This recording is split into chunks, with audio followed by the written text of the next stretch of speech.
Good morning to everyone, and again, as always, I want to thank the frontline essential workers that are out there every day doing what they need to do and keeping us safe, so thank you. And a special shout out today to all of our mothers out there. Happy Mother's Day. To my mom, to my mother-in-law, to my wife, to everybody, thank you, and to moms for making us who we are today. We couldn't have done it without you. So today's your day, and we're going to try to spoil you the best that we can. But remember, keep your social distance. And I'm dropping a cart off, Mom, to your house on the front porch, and I'll look at you through the window. But that's about it. And, it was kind of funny when I was talking to people, walking around the neighborhood a little bit, keeping my distance. They're like, oh, yeah, we're going to have a party, but keep 10 feet apart. I know everyone wants that normal feeling. Please, just be careful. And again, remember Matilda's law. Anyone over the age of 70, you should keep them separated from everyone. And I know you want to spend that special day with your mom. Everyone does. But do it through the window or do it over the phone or Facebook or Zoom, whatever you use. Keep them safe. That's the most important thing. So again, to all the moms out there, happy Mother's Day. Some good news. The hospitalization rate in the last 24 hours is the first time in 60 days we had no one admitted to the hospital. That's really good, and I'll get into that in a minute, but that was really great news that no new people were admitted to the hospital. But as of today, we have 1,345 positive cases. That's up 9. So this is, we've been tracking this for the last 7 days. That's an average of 20. So I'm hoping, and I keep talking to Dr. Whalen about this, and Dr. Whalen, happy Mother's Day. We keep talking about this, and we're hoping that we hit the apex and we're on the slope down. All good signs. And with the aggressive testing that we're doing out there and the numbers aren't like they used to be, it's good. But it means one thing. People are doing what they need to do. They're staying home, and they're getting the message, so thank you. There's 971 people under mandatory quarantine. That's up 8 from yesterday, and the 15 people under precautionary quarantine, that stays the same. So, which is good. We're holding fast on everything. Shaker Place stays the same as yesterday, and I want to say we've had 3,154 people complete quarantine. Out of those, 813 tested positive for the virus and have recovered. So we're up 71 from yesterday and up 14 people that have fully recovered from having the COVID-19, so which is good news. I mean, this is all good stuff, which leads me to the other stuff. But there are now 28 people in the hospital with a hospitalization rate of 2.08, which is good. 7 people currently in the ICU. That's 1 from yesterday up, but obviously it was someone that was already in the hospital. So again, with the testing going on, we announced yesterday that we'll be down in Queens Ravina this Wednesday. Our mobile testing sites are still up and running in conjunction with Rensselaer County and Steve McLaughlin. We're working hand in hand with Schenectady. Tony Jaginski there's doing a great job, and the county manager, so thank you for everything that you're doing, and everyone is. And just to remind people, the mobile testing number that you have to call, 518-465-4771. Area code 518-465-4771 to schedule an appointment. Rite Aid's the same thing. As always, you have to go on their website to log on to get into that. And as always, our great partner in urgent care in Gilliland, he's doing a great job out there, so please, you can go there also.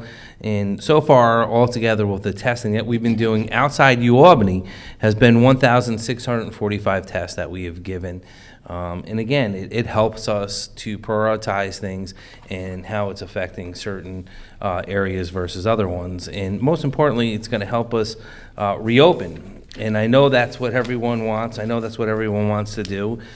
We saw the governor extend his executive order, emergency order, to, I believe it was June 6th or 7th. Had to do that for a variety of reasons, but I think a lot of the messaging got out there. People were afraid that means we had the setback.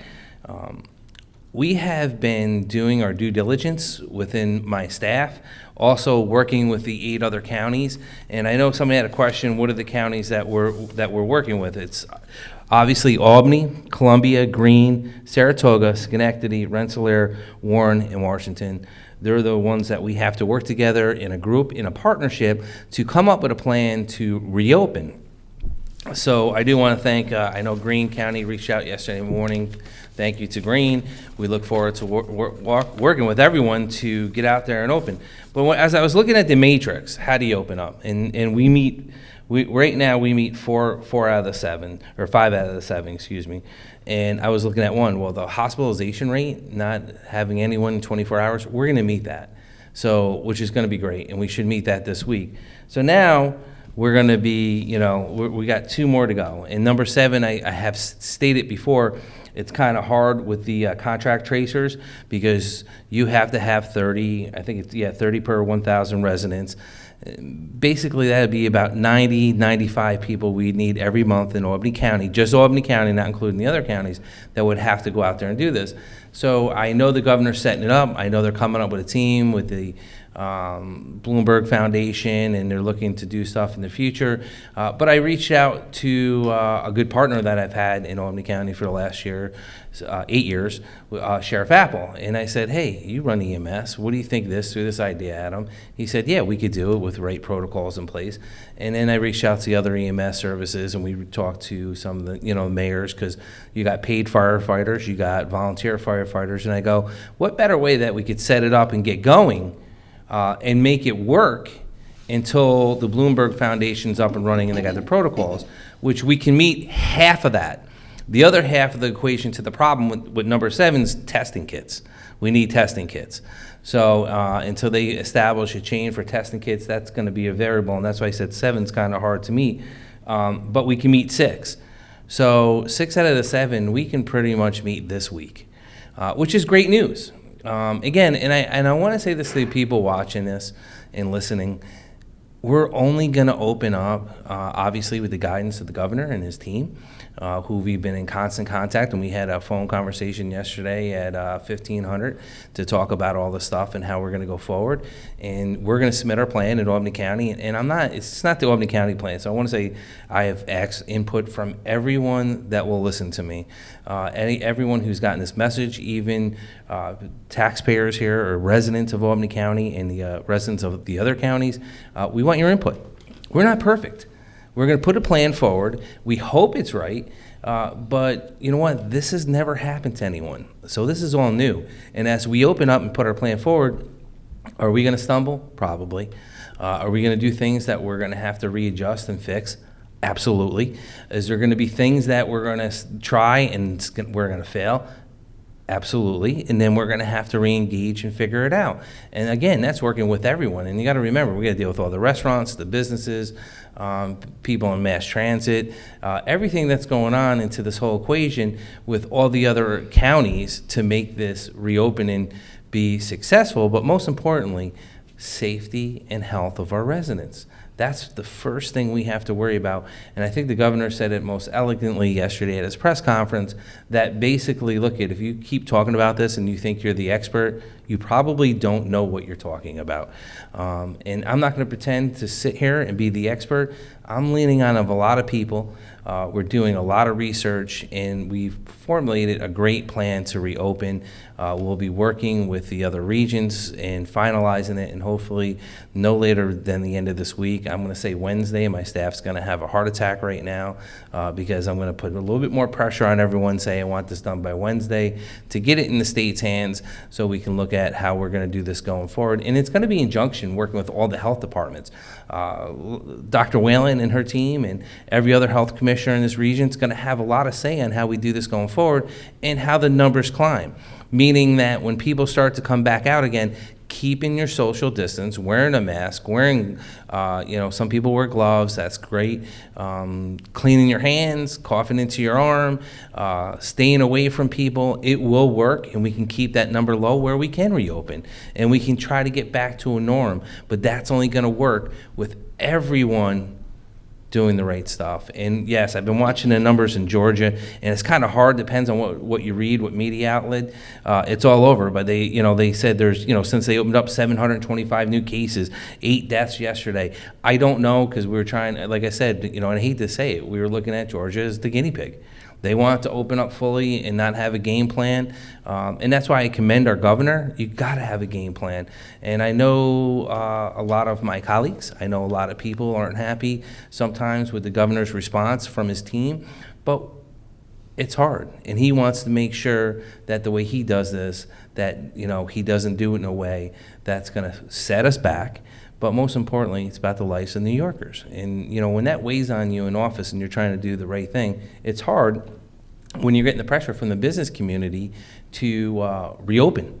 And people, and I get it, there's businesses that aren't going to reopen. There's going to be businesses that are going to operate differently. Obviously, everyone's going to operate differently, and restaurants especially with social distance and less crowds. We're aware of that, and it's not easy going forward, trust me, but we have to make things work for the people. But stay tuned for the rest of that. But I asked Sheriff Apple to come down because we have been working in a great partnership. Not just that, you know, I mean, it's kind of hard because you look at like what the health department does and the sheriff's department. You hear about the stuff he does day to day, but there's a lot of things the sheriff's department interacts with my office on, things he does behind the scenes that you really wouldn't know, like the EOC and getting everything out there to everybody and a variety of other stuff. So, and that, obviously every time I call him for something like this, tracing, he was all on board, had 1,000 questions. I didn't text him back the last one because I couldn't answer it. But he was like, when are you going to send me the other information? But his guys jumped right on, and ladies, he was like, look, I got 30, and I can get more, but they have questions. And I'm like, well, I can't answer these questions because I don't know myself. But I do want to say it's been a great partnership. And Sheriff Apple. Thanks, Dan, and good morning, everyone. Happy Mother's Day to all you special moms out there, especially my mother and my beautiful wife. So a quick snapshot of what the Sheriff's Office has been working on is continuance of pushing out personal protective equipment. Right now, we have a very concentrated effort on our nursing homes. Monday, we'll be pushing more N95s, surgicals, and cotton masks out to a lot of our nursing homes to continue. Also pushing out the testing kits. We're going to make a big push on getting the testing kits back out to the nursing homes. A couple sad things. Unfortunately, we did have to open up the portable morgue locally, and it is shut down now, but it ran for a week. Very heart-wrenching. I never thought in 33 years of public service that we would have a portable morgue in the county. But that has since been shut down. Our homeless shelter continues to operate and is continuing to grow. We have 11 in there. 3 have been employed as a result of getting a new home up at the ship. We're going to continue to reach out to some of our local businesses, such as Callahan's, who's been a tremendous partner over the last 3 years, hiring former inmates and those down on their luck, getting them back into the workforce, as well as the laborers and the bricklayers. We're going to be reaching out to all the unions to see if they can put some people in their employ and get them back to work. You know, a couple issues that I wanted to talk about quickly, folks, specifically the masks. As the county executive and the governor have been pushing the masks, wearing the masks, I also think it's very important to push disinfecting your mask, washing your mask, cleaning that mask. We've been supplying everybody with 2 masks. Wear one day, wash it. Meanwhile, you can wear the other one, flip them back and forth. The bacteria in these masks, plus when you're wearing it, people are constantly grabbing, you're hitting your face, you're rubbing your face, you're adjusting your mask. It's very important to clean those, or we're going to have some unintended consequences arise as a result of not constantly swapping out the masks.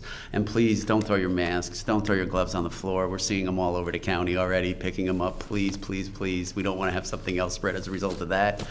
And then finally, I'll tell you, things are turning. Things are slowing down a little bit at the EOC, which is a great sign. I think it's the constant education and awareness that the county executive and all the contiguous counties have been pushing out there. We're seeing things slow a little bit. Our EMS calls have kind of hit a plateau, which is good.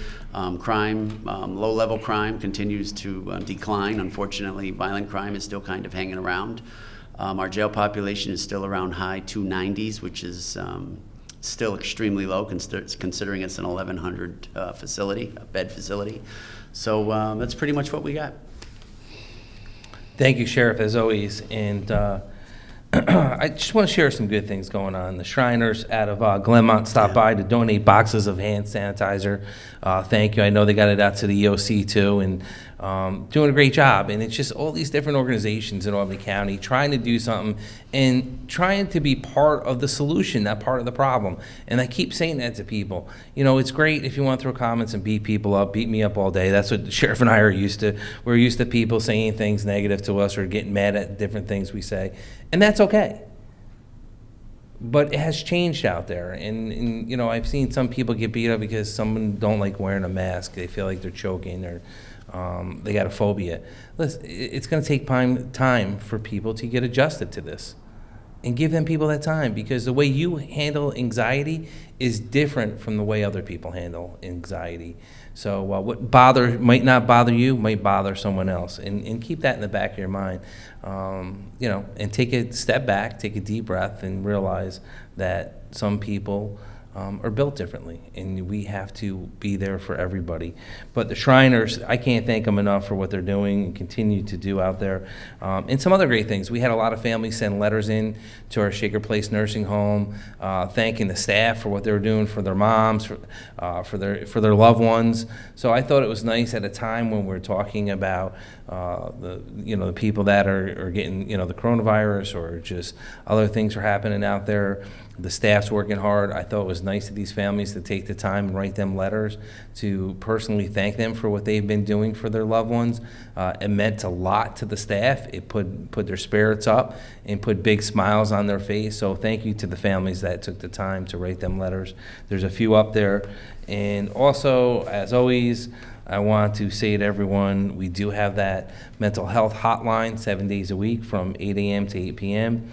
The number is area code 518-269-6634, 518-269-6634. Also, our 24-hour sexual assault hotline, 518-447-7716, and that's 7716. And as always, the 211 in the New York State hotline. I want everyone to take the opportunity to enjoy their moms, and say to everyone, it's a beautiful day to have some time with mom, and just make sure you do it at social distancing, and stay away and do the right thing, people. We're going in the right direction, and hopefully we'll have good news going forward in the next week and a half or 2 weeks, working with the governor's team to about reopening up a little bit more in the different phases. But remember how the phases are out there. And again, happy Mother's Day to everyone. So thank you.